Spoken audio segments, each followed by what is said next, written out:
সন্ধেবেলা চায়ের সাথে বা বাচ্চাদের টিফিন বক্সে দেওয়ার জন্য হাফ বাটি চিড়া দিয়ে বানিয়ে ফেলুন এই মুচমুচে দারুণ স্ন্যাক্স রেসিপিটা। এই রেসিপিটা বানালে খেতে যেমন দারুণ হয় আর একদম বানাতে কিন্তু খুব কম টাইমের মধ্যেই হয়ে যায়, কোনো রকম মাখামাখি বা বেলাবেলির ঝামেলার দরকার পড়ে না। আর এটা খেলে কিন্তু বাচ্চাদের কোনো রকম ক্ষতিও করে না, আটা ময়দা ছাড়াই কিন্তু এই রেসিপিটা বানানো যায়। তো এর জন্য আমি এখানে হাফ বাটি চিড়া নিয়ে নিয়েছি। আপনাদের যদি খাবারের পরিমাণ আপনারা বেশি বানাতে চান তাহলে এখানে চিড়ার পরিমাণটাও একটু বেশি নেবেন। এইভাবে চিড়াটাকে আমি খুব ভালো করে ধুয়ে নেব। দেখতেই পাচ্ছেন চিড়াটা কিন্তু জল দেওয়ার সাথে সাথে যে ধানের কুচিগুলি থাকে সেগুলো ভেসে ওঠে। তো এইভাবে রাখলেই হবে, চিড়া কিন্তু খুব সুন্দর মতন 5 মিনিট রাখলে ভিজে যাবে আর কি। তো দেখতেই পাচ্ছেন চিড়াটা খুব সুন্দর কিন্তু একদম নরম হয়ে গেছে। তবে এরকম যদি খুব শুকনো শুকনো হয়ে যায় তবে এখানে একটু জল অ্যাড করে আপনারা মেখে নিতে পারেন। আমি কিন্তু আর একটু জল অ্যাড করে নিলাম, নাহলে মাখতে একটু অসুবিধা হচ্ছে। তো জল অ্যাড করলেও কোনো সমস্যা নেই, চিড়াটা অনেকটাই শুকনো শুকনো ছিল। তো আপনারা আস্তে আস্তে দেখতেই পাবেন যে চিড়াটা কিন্তু এই যে দেখতেই পাচ্ছেন একদম শক্ত একটা ডোয়ের মতন হয়ে গেছে। তো আটা রুটি আমরা যেমন আটা মাখি রুটি বানানোর জন্য, তো তেমনটাই কিন্তু একটা ডো পরিণত হয়েছে। তো এইটাকে আরেকটু ভালো করে ম্যাশ করে আমরা কিন্তু একটা ডো, খুব সুন্দর ডো বানিয়ে নিয়েছি।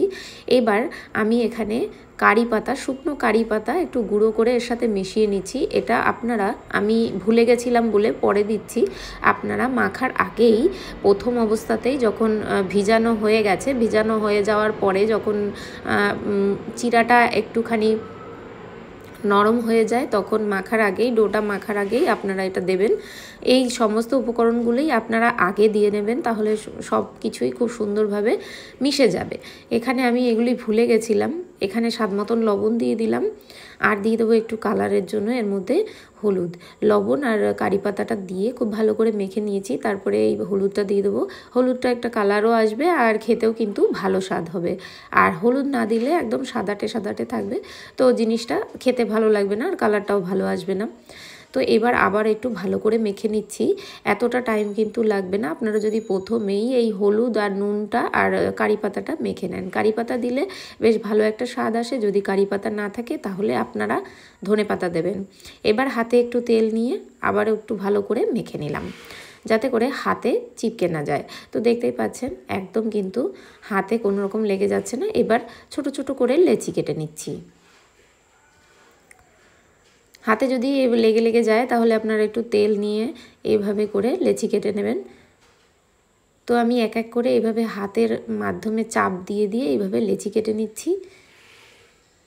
কোনো রকম বেলার দরকার নেই, হাতের মাধ্যমে একটু চাপ দিয়ে করে নিলেই হবে। আগে আমি সবগুলো ভাগ করে একই রকম সাইজের লেচি কেটে নিলাম, তারপরে এইভাবে হাতের সাহায্যে চেপে এরকম লুচির আকারে শেপ দিলাম। তো দেখতেই পাচ্ছেন এইভাবে করে নিতে হবে। তারপরে এবার আমি এদিকে আরেকটা পুর বানিয়ে নেব। পুরটা হলো, এখানে সেদ্ধ আলু নিয়ে নিয়েছি, সেদ্ধ আলুটাকে একটু গ্রেট করে নিচ্ছি। আপনারা এখানে সেদ্ধ আলুর পরিবর্তে আপনারা কিন্তু কাঁচা আলুও এভাবে গ্রেট করে তারপরে পুরটা বানিয়ে নিতে পারেন, তবে সেদ্ধ আলু দিয়ে করলে বেশ ভালো হয় খেতে। আর জিনিসটা তাড়াতাড়িও হয়ে যায়, পুরটা তৈরি করতে খুব বেশি টাইম লাগে না। প্রেশার কুকারে এখানে আলুগুলি সিদ্ধ করে নিয়েছি, তো আলুটা সেদ্ধও হয়ে যায় তাড়াতাড়ি, আর জিনিসটা পুরটা তৈরিও হয়ে যায় খুব তাড়াতাড়ি। তো এখানে খুব ভালো করে গ্রেট করে নিচ্ছি, যাতে আলুর মধ্যে কোনো রকম গুটি পাকিয়ে না থাকে, তাহলে খাওয়ার সময় যদি মুখে বাঁধে তাহলে খেতে ভালো লাগবে না। আমি এখানে দুটো পরিমাণ আলু নিয়ে নিয়েছি, একটা ছোট সাইজের একটা মিডিয়াম সাইজের। এবার কড়াইতে তেলটাকে খুব ভালো করে গরম করে নেব, না হলে কিন্তু এই যে আলুর যে পুরটা তৈরি করব সেটা কিন্তু কড়ার গায়ে লেগে যাবে। এবার ফোড়নে দিয়ে দিয়েছিলাম সর্ষে ফোড়ন, হলুদ সর্ষে ফোড়ন, তারপরে দিয়ে দিয়েছি কাঁচা লঙ্কা আর ছোট ছোট কারি পাতা। তো এইবার এর মধ্যে দিয়ে দেবো পেঁয়াজ কুচি, মিডিয়াম সাইজের একটা পেঁয়াজ কুচি দিয়ে দিয়েছি। পেঁয়াজের পরিমাণও খুব বেশি দিইনি। তো পেঁয়াজটাকে একটু লবণ দিয়ে ভেজে নেব, বেশ একটুখানি ভাজা করে নিতে হবে। লবণটা দিয়েছি পেঁয়াজটা যাতে নরম হয়ে আসে আর তাড়াতাড়ি জিনিসটা সেদ্ধ হয়ে যায় আর ভাজাও হয়ে যায়। তো এইভাবে করে একটুখানি ভেজে নেব পেঁয়াজটাকে। তো দেখতেই পাচ্ছেন পেঁয়াজটা কিন্তু খুব সুন্দর মতন ভাজা হয়ে গেছে। পেঁয়াজ ভাজা যখন একটু সুন্দর গন্ধ বেরোতে শুরু করবে তখন দিয়ে দিলাম মিট মশলা, মিট মশলাটাও কিন্তু দিতে হবে, মিট মশলার জন্যই এই আলুর পুরটা খেতে ভালো হয়। এবার দিয়ে দিচ্ছি হলুদ, হলুদও সামান্য হাফ চামচেরও কম দিয়ে দিয়েছি, খুব বেশি হলুদ দেওয়ার দরকার নেই। এবার দিয়ে দিলাম গোলমরিচ, গোলমরিচটা দিতে হবে একটু ঝাল, হালকা ঝাল ঝাল ফ্লেভারের জন্য গোলমরিচটা দিলে কিন্তু বেশ ভালো লাগে, বিশেষ করে এই সমস্ত স্ন্যাক্স রেসিপিতে বেশি ভালো লাগে।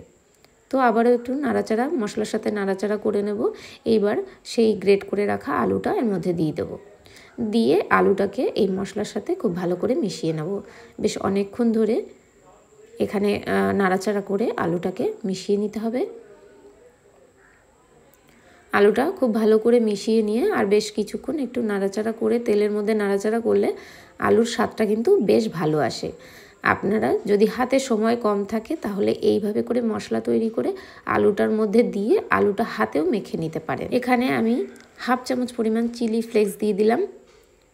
আপনারা চাইলে এটা স্কিপ করতে পারেন, এটার যদি দরকার না পড়ে, খুব বেশি ঝাল না পছন্দ করেন তবে চিলি ফ্লেক্সটা দেওয়ার দরকার নেই।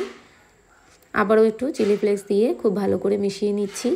আলুটাকে একটু সময়ের জন্য ভালো করে নাড়াচাড়া করে মিশিয়ে নিয়ে এবার দিয়ে দিলাম জিরা গুঁড়ি, জিরা গুঁড়ি দিয়ে মিশিয়ে নামিয়ে নিয়েছি। এবার এই পুরটা ঠান্ডা হওয়ার পর এর মধ্যে পুরটাকে অ্যাড করে দেব। এখানে পুর খুব কম পরিমাণ নিতে হবে, যেহেতু লেচিগুলি ছোট ছোট নিয়েছি।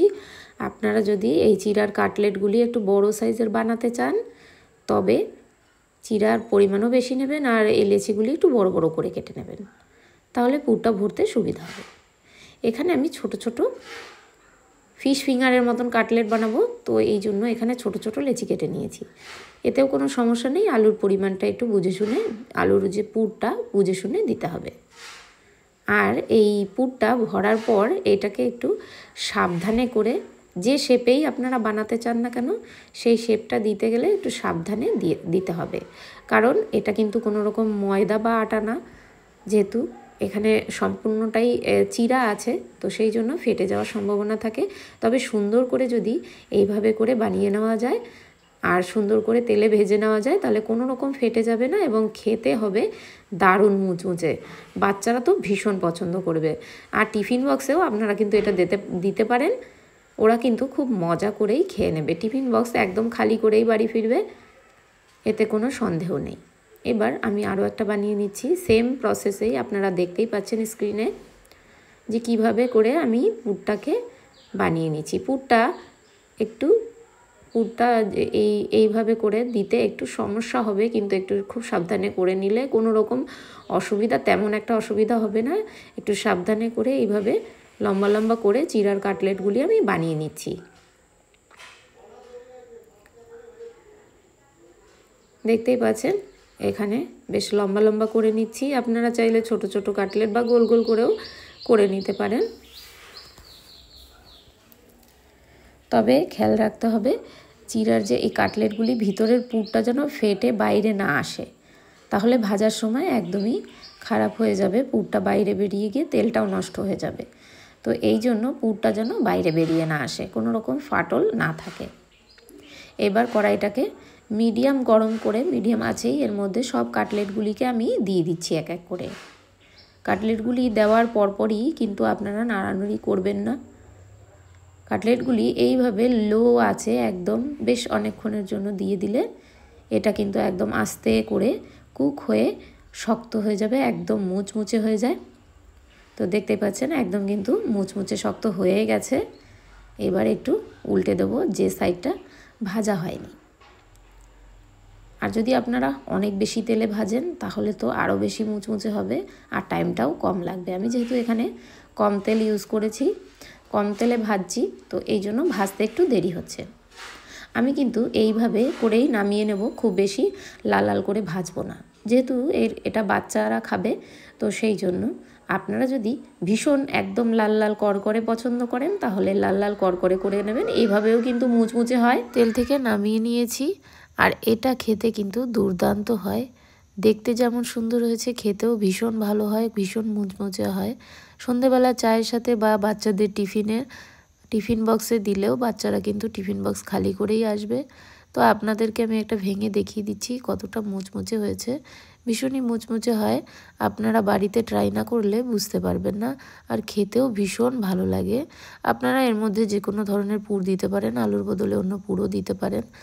তো আমি এখানে আলুর পুর দিয়েছি, খেতে ভীষণ ভালো হয়। তো আজকের ভিডিওটা এখানেই এন্ড করছি, দেখা হচ্ছে